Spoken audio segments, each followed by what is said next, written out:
La governatore Zaia pressing su Roma, poter fare i tamponi rapidi in classe, evitare la quarantena preventiva ai compagni di classe risultati negativi e svincolare i pediatri dall'obbligo del tampone ai piccoli pazienti. All'ex caserma Zanusio di Oderzo, domani il nuovo tentativo dell'ULSS di fare i tamponi, il sindaco inaccettabile il loro rifiuto, Zaia farò tutto ciò che è in mio potere per farli effettuare.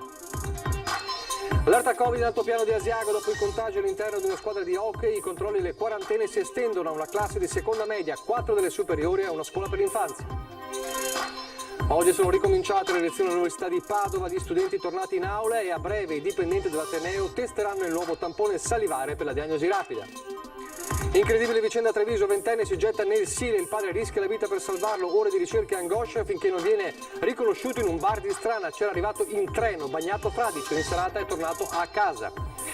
Poco più di un mese fa fu rapinato da 2 donne che lo fecero cadere a terra, un 84enne di Arcade non si è più ripreso dalle ferite, ora che è morto la famiglia chiede giustizia.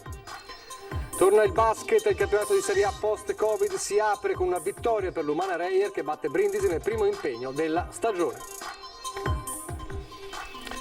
Telespettatori di Antena 3, buonasera e ben ritrovati, il telegiornale del Veneto. Dunque torniamo a parlare quindi di coronavirus in primo piano e lo facciamo innanzitutto lanciando il sondaggio che poi questa sera a Ring, come ogni lunedì, vedrà il suo esito e parliamo un po' dell'aumento dei contagi un po' in tutta Italia in questo periodo, anche in Veneto, e quindi da più parti si è parlato dello spettro di un nuovo lockdown. Secondo voi, allora vi chiediamo, ci sarà un nuovo lockdown? Se secondo voi ci sarà, 0422 162 6691, secondo voi invece non ci sarà, se pensate che non ci sarà, 0422 162 6690. Queste le due opzioni come sempre. Vi ricordo che la chiamata è gratuita e che se trovate occupato il numero occupato non dovete preoccuparvi, perché nel momento stesso in cui scegliete una delle opzioni il voto viene registrato. Dunque questo è il sondaggio che continuerà anche nel corso dei nostri successivi telegiornali, quindi Venezia e Treviso, e poi a Ring con l'esito questa sera nel corso della trasmissione di Ferdinando Avarino. E allora parliamo del tema, insomma, di questi giorni, le scuole e i contagi nelle scuole. Oggi il governatore Zaia è tornato a parlare di questo, ha dato anche i numeri sui contagi nelle scuole, dice non c'è un'emergenza nelle scuole, però l'importanza è la soluzione richiesta da più parti, cioè di poter fare i tamponi a scuola, i tamponi rapidi a scuola. Allora questo è il messaggio che viene lanciato a Roma e non è l'unico. Quindi noi chiediamo, fateci usare i tamponi rapidi, fateci fare il tampone in classe, non incolonnare sti ragazzi portati ognuno con una macchina, ognuno con il genitore, ma andiamo noi in classe. E qua devo dire e ringrazio la professoressa Palumbo, direttore scolastico regionale, che sta lavorando in maniera veramente costruttiva con il nostro servizio di prevenzione, perché noi vogliamo andare nelle classi a fare i tamponi. Il Veneto bussa nuovamente alle porte di Roma e il governatore lo fa forte del nuovo mandato degli elettori. Poter fare tamponi in classe, i test rapidi saranno pronti entro un mese e poi poter evitare la quarantena preventiva ai compagni di classe risultati negativi. Riconosciamo la sacralità del luogo, però se noi potessimo andare in classe, evitiamo disagi ai genitori. Così facendo si eviterebbe anche di intasare il sistema sanitario, che in questi giorni sta gestendo a fatica le centinaia di richieste di tampone con percorsi preferenziali e soluzioni di emergenza. E in più chiediamo, per favore, dateci una mano a dirla sta roba, che torni in pancia ai professionisti, quali sono i medici pediatri, i medici e i pediatri di libera scelta, la facoltà di decidere se mandare al tampone un paziente o no. Oggi l'Istituto Superiore di Sanità indica di fare il tampone alla comparsa dei primi sintomi, che poi sono i più svariati. A 15 giorni dall'inizio del nuovo anno scolastico sono stati riscontrati 85 casi di positività in 90 scuole del Veneto, 85 su 707.824 studenti, ovvero lo 0,02%. Snellire e velocizzare le procedure, questo è l'obiettivo, creare percorsi più virtuosi, ma serve un protocollo sanitario a livello nazionale che lo preveda. Abbiamo chiesto per iscritto che sia modificato questo dato e tutti ci dicono sì, però ancora non abbiamo visto nessuna modifica. Se ci fanno ste modifiche, ragazzi, riusciamo a correre molto di più. anche perché i numeri sono confortanti, con il rapporto tra ricoverati e terapie intensive sceso al 6% e la degenza media che è passata da 14 giorni a 6. Su 3.621 positivi, 40 persone hanno sintomi. Rimane importante e decisivo l'utilizzo corretto della mascherina. La mascherina è l'elemento che è direttamente proporzionale alla tutela della nostra salute. Lo è per noi e per gli altri. E poi c'è un altro fronte, torneremo fra pochissimo a parlare di scuola, c'è un altro fronte che riguarda il coronavirus e cioè la situazione dell'ex caserma Zanusso di Oderzo. Come sapete ci sono alcuni migranti positivi, gli altri ospiti della caserma si sono rifiutati di fare il tampone. Domani ci sarà un nuovo tentativo, ma intanto ovviamente impazza la polemica.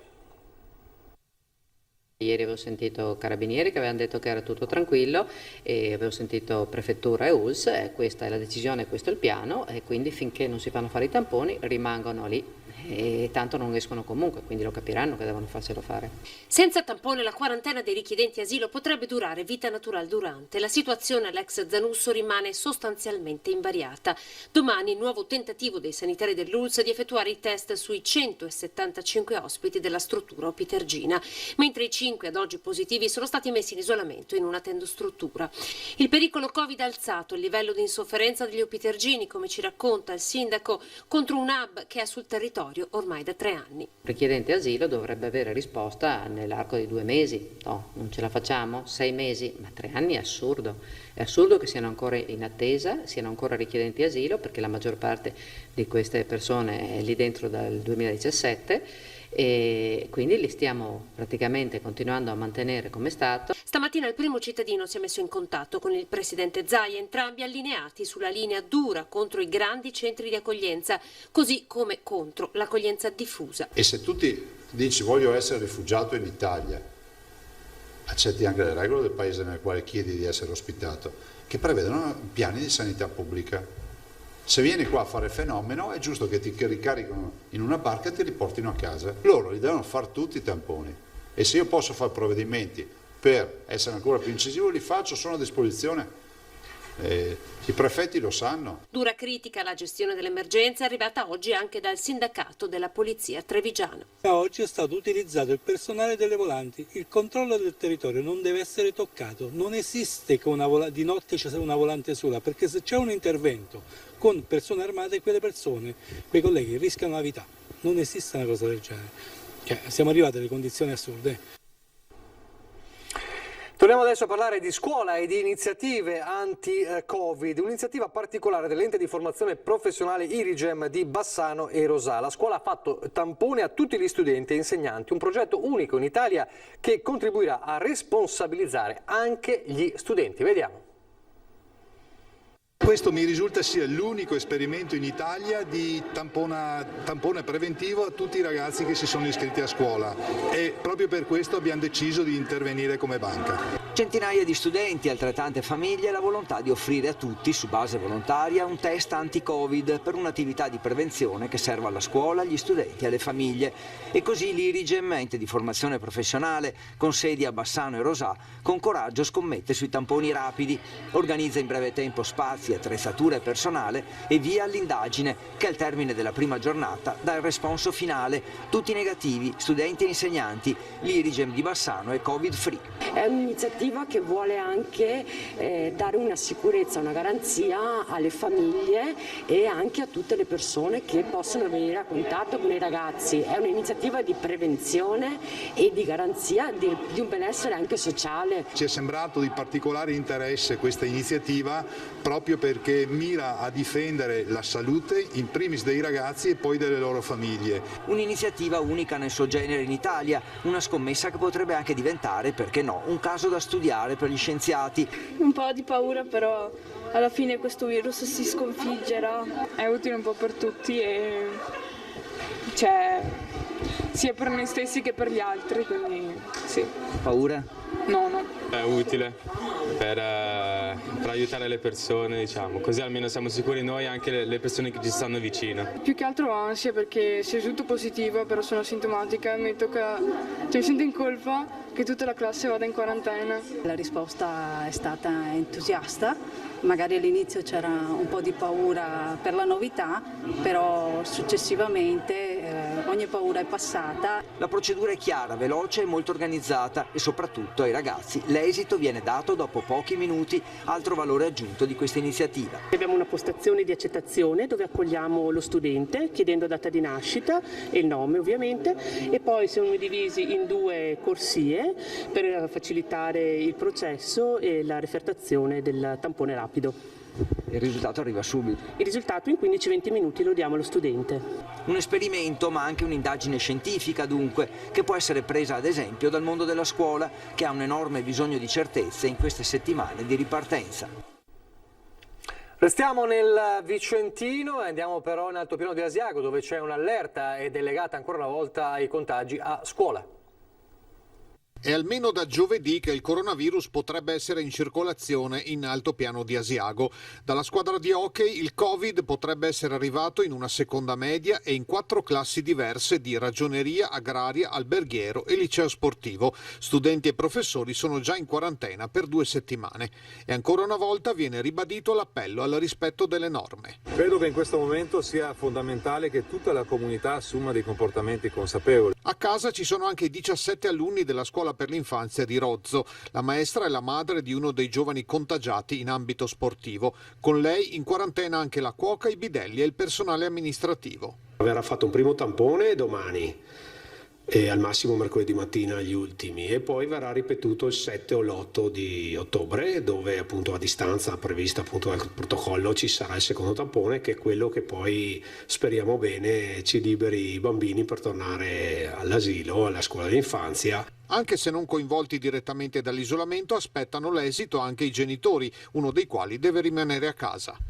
Chiaro che c'è preoccupazione perché la nostra comunità è molto piccola, è un paese piccolo, c'è anche un ristretto contatto tra i bambini dell'infanzia con i bambini della primaria o delle medie, perché poi c'è il fratello, la sorella, il cugino, giocano assieme, è chiaro, i nuclei familiari sono anche vicini, per cui siamo sicuramente un po' preoccupati perché dovessimo avere qualche caso positivo, poi questo potrebbe ripercuotersi in eventuali altre chiusure. In attesa degli esiti e senza cercare per forza dei colpevoli, resta necessaria una presa di coscienza collettiva. Atteggiamenti superficiali li rifiutiamo, perché deve esserci la consapevolezza che il coronavirus è ancora presente all'interno delle nostre comunità e che bisogna assumere un comportamento assolutamente prudenziale nei rapporti interpersonali. Dall'Altopiano di Asiago al Comelico e siamo nel Bellunese, altra situazione di focolaio sotto stretto monitoraggio. Stiamo registrando in questi giorni un focolaio epidemico di Covid abbastanza consistente. Siamo partiti da una casistica limitata, ma nel giro di un paio di settimane siamo arrivati vicino ai 50 soggetti interessati dalla positività Covid. Si moltiplicano i casi di positività nella Val Comelico, in particolare a San Pietro di Cadore e a Santo Stefano, con una ventina di contagi ciascuno. La gran parte asintomatici o con sintomi lievi, solo 2 i pazienti in condizioni più serie ricoverati in ospedale. Queste 2 persone hanno però patologie importanti pregresse e sono stati ricoverati a scopo precauzionale. A San Pietro e Santo Stefano l'Ulс 1 Dolomiti ha promosso un'indagine epidemiologica, invitando a sottoporsi al tampone i cittadini dell'età maggiormente colpita, 65 settantenni a San Pietro e 47 48enni in entrambi i comuni. Sono stati inoltre invitati a eseguire il test gli alunni di elementari e materne, 377 le persone che hanno risposto, di cui 93 bambini. In base ai risultati si deciderà se prendere altre misure, 150 attualmente i residenti in quarantena per contenere un contagio la cui origine non è certa. Abbiamo fatto delle ipotesi che nel periodo ultimo di vacanze alcuni soggetti, specialmente appartenenti alla classe d'età 40-50 anni, abbiano messo in atto momenti di aggregazione abbastanza consistenti, senza sistemi di protezione ovviamente. Qualche soggetto di questi evidentemente era positivo, ha raggiunto altre positività e quindi il contagio si è diffuso. Adesso la circolazione virale in quel contesto è molto vivace e abbiamo questa casistica che emerge. Isolando e quarantenando credo che saremo in grado di contenere il focolaio in tempi non lunghi. Da oggi infine operativi i punti tampone per bambini, ragazzi e adulti frequentanti la scuola anche in drive-in di Caprile e Tai di Cadore. Accessi a Caprile lunedì, mercoledì e venerdì dalle 17 alle 19, stesso orario a Tai il martedì, giovedì e sabato. Prima di parlare di università, allora diamo un sguardo al bollettino della sera dell'azienda Zero per i contagi del coronavirus. Allora, nelle ultime ore 61 nuovi contagi, lo vedete nella maggior parte, insomma 27 di questi 61 contagi a Treviso, che quindi resta la zona, insomma l'area con più contagi nella giornata, lo era anche questa mattina. In totale sono 154 i nuovi contagi in Veneto, contando appunto i 61 più i 93 del bollettino delle 8 di questa mattina, da registrare un decesso nelle ultime ore proprio in provincia di Treviso. Prima della pubblicità, lo dico alla regia, allora vediamo, restiamo allora, chiudiamo la questione Covid, la pagina Covid, con l'inizio dell'università, ritorno finalmente dei ragazzi nelle aule, ovviamente con tutte le precauzioni e con l'attesa ormai di pochi giorni per l'avvio del test salivare. Ma l'università è questo, l'università è vedere il professore, vedere una persona vera che vi vede mentre fa lezione. Un saluto in italiano e anche in inglese. And I'm very glad that we are doing it and we're all doing it. We are doing an experiment. Il rettore dell'Università di Padova ha voluto essere presente e portare in prima persona il proprio benvenuto agli studenti italiani e stranieri che hanno iniziato l'anno accademico. Rizzuto ha girato i vari dipartimenti rivolgendo ai ragazzi un lungo discorso di incoraggiamento. Le lezioni tornano in presenza, gran parte dei corsi, in particolare i laboratori, riescono a garantire la presenza dei ragazzi in classe, come per chimica, psicologia, ingegneria. Altri corsi alterneranno metà presenza in aula e l'altra metà online, ma la sfida di far tornare i ragazzi a popolare gli edifici universitari è stata vinta, ha detto oggi il rettore.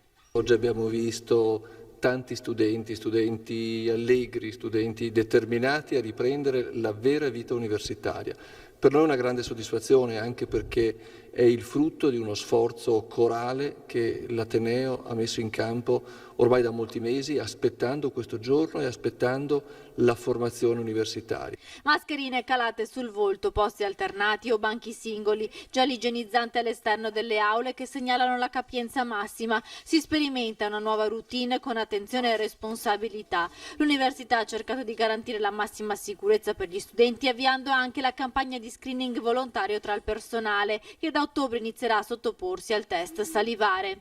Abbiamo voluto anche garantire la cosiddetta prevenzione secondaria, identificare precocemente potenziali contagi, e questo test è esteso all'intera popolazione della comunità accademica, professori, personale tecnico e amministrativo, tutti coloro che frequentano e partecipano all'organizzazione e alla vita dell'università.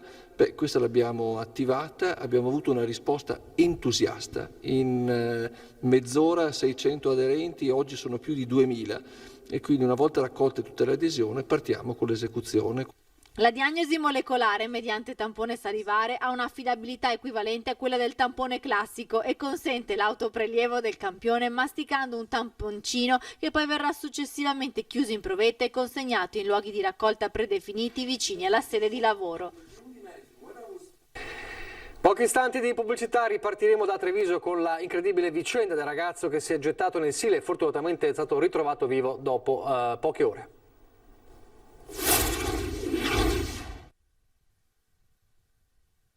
Eccoci in studio in diretta, ripartiamo da Treviso. È stata una giornata, insomma, ore di angoscia e di ricerche del ragazzo che si era gettato nel Sile, l'abbiamo raccontato questa mattina nel corso della lezione straordinaria. L'epilogo migliore ma anche più incredibile: è stato ritrovato vivo nel pomeriggio, nel tardo pomeriggio, dopo essersi nascosto nella boscaglia. Aveva preso il treno per Bassano ed è stato riconosciuto in un bar a Istrana. Ora è a casa e sta bene.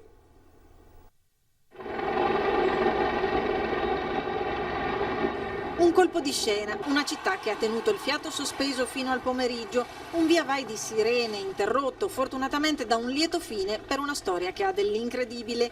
Il ventenne che stamattina si era gettato nel Sile sta bene ed è tornato a casa a Treviso. È stato riconosciuto dalla fotosegnaletica in un bar a Distrana con i vestiti ancora bagnati. Era stato appena fatto scendere dal treno che porta a Bassano, città dove abita la nonna e dove probabilmente era diretto.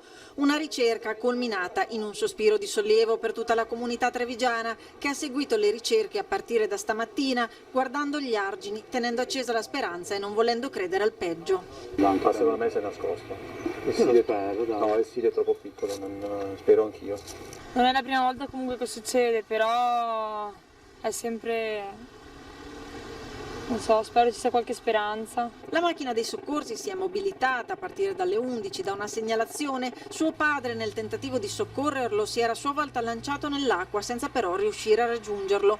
Un gesto volontario, forse dimostrativo, quello del giovane, dalle motivazioni ancora da chiarire. Da qui la mobilitazione collettiva, squadre di vigili del fuoco, sommozzatori di Vicenza per scandagliare il fiume da Ponte de Ferro a Ponte San Martino e il ragazzo, che sembrava sparito nel nulla, si era invece rifugiato nella vegetazione per poi scappare. Siamo stati allarmati per una persona vista cadere in acqua, un ragazzo visto cadere in acqua, e ci siamo attivati subito con mezzi adatti per scendere in fiume. Abbiamo in questo momento impegnate 3 squadre, abbiamo la squadra del nucleo sommozzatori di Vicenza e abbiamo effettuato dei sorvoli con l'elicottero. E al momento non ci è dato ancora avere nessuna notizia circa la persona che stiamo cercando. Attualmente un operatore in acqua sta perlustrando il tratto di fiume dove è possibile ci possa essere la persona che è stata segnalata in acqua. Avremmo potuto raccontarvi di un dramma, ma l'epilogo al momento parla in altri termini. E poi c'è un appello, un grido che arriva da Arcade, siamo sempre nel Trevigiano. Poco più di un mese fa fu rapinato da 2 donne che lo fecero cadere a terra. Un 84enne di Arcade non si è più ripreso dalle ferite ed ora che purtroppo è morto la famiglia chiede giustizia. Non ho rancori, perché il rancore mi fa stare male allo stomaco e al cuore, perciò cerco di evitarlo il rancore. Però quella sete di giustizia che lo Stato potrebbe dare, perché penso che potrebbe dare, quello sì lo chiedo, quello sì. Come fratello lo chiedo, senso di giustizia sì. Sete di giustizia perché altri non subiscano lo stesso dolore. Il grido viene da Arcade, dalla famiglia di Giovanni Coghetto, che per un mese ha lottato per tornare alla sua vita di sempre, molto attiva nonostante gli 84 anni. Il fratello Virginio lo ricorda come un camminatore instancabile, uno che l'età non la sentiva affatto, ma da poco più di un mese doveva combattere con i postumi di un dramma che lo aveva colpito improvvisamente. A inizio agosto, aggredito da 2 donne che gli avevano strappato catenine e bracciale d'oro, facendolo cadere a terra. Risultato, femore rotto e trauma cranico. Giovanni non si è più ripreso e le 2 ladre, specializzate nel colpire proprio gli anziani, sono ancora a piede libero. Da Arcade l'appello accorato di Virginio alle forze dell'ordine. Riuscire a prenderli e incarcerarli perché fanno del male, mio fratello ci ha rimesso la pelle. Non vorrei mai che succedesse una cosa dell'altra a un altro. Nessuno ci ridà. Guarda, si tratta di risarcimento pecuniario, per l'amor di Dio, ma di giustizia per incarcerare questi delinquenti. Lo sport adesso e parliamo del basket, il campionato post-Covid che è partito tra sabato e ieri e per la Reyer subito vittoria. È molto importante iniziare bene il campionato, abbiamo giocato una partita difensivamente molto solida per 40 minuti e questa con tutti i giocatori, questa è la componente migliore. Si è aperto con una vittoria il campionato dell'Umana Reyer che sul parquet del Palasport a Liercio ha sconfitto l'Epi Casa Brindisi con il risultato finale di 75-67.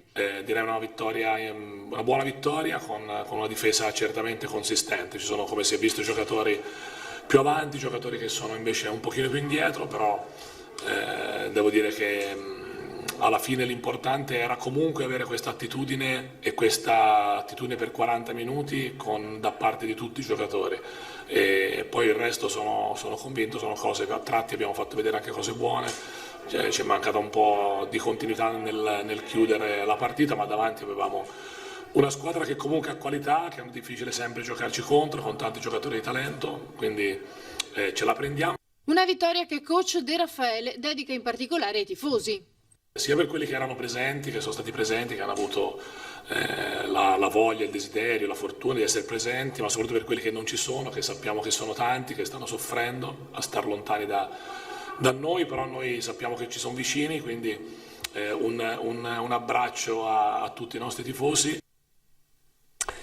Marco Bonet, firma politica di punta del Corriere del Veneto, e poi Fabrizio Boron della lista Zaia, Vanessa Camani del Partito Democratico, Erika Baldin del Movimento 5 Stelle, Elena Ostanel del Veneto che vogliamo ed Elisa Venturini di Forza Italia sono gli ospiti di questa sera di Ferdinando Marino di Ring a partire dalle 21:15, una puntata nella quale avremo anche poi l'esito del sondaggio che abbiamo lanciato, che vi facciamo rivedere, e cioè secondo voi ci sarà un nuovo lockdown? I numeri che vedete in sovraimpressione, i numeri da chiamare, li rivedrete fra pochissimo nel telegiornale di Venezia. Vi lascio al meteo, grazie per averci seguito, arrivederci.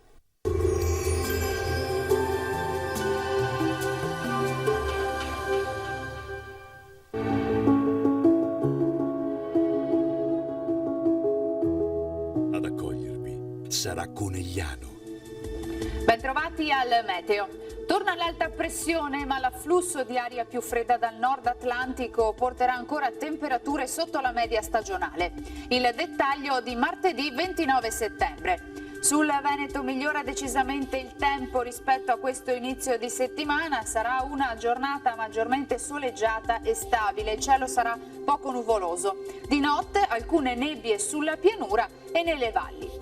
Clima come detto più freddo, ce ne siamo accorti nelle scorse ore, temperature minime fino a 11 gradi, valori massimi compresi invece tra i 18 e i 21 gradi all'incirca.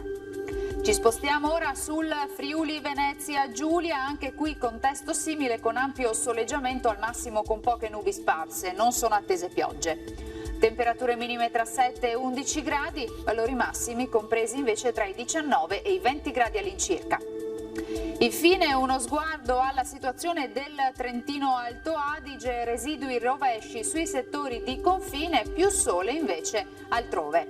Temperature minime sui 7 gradi, massime sui 20-21 gradi. Dal meteo di Antena 3 per ora è tutto, grazie per l'attenzione, arrivederci al prossimo aggiornamento.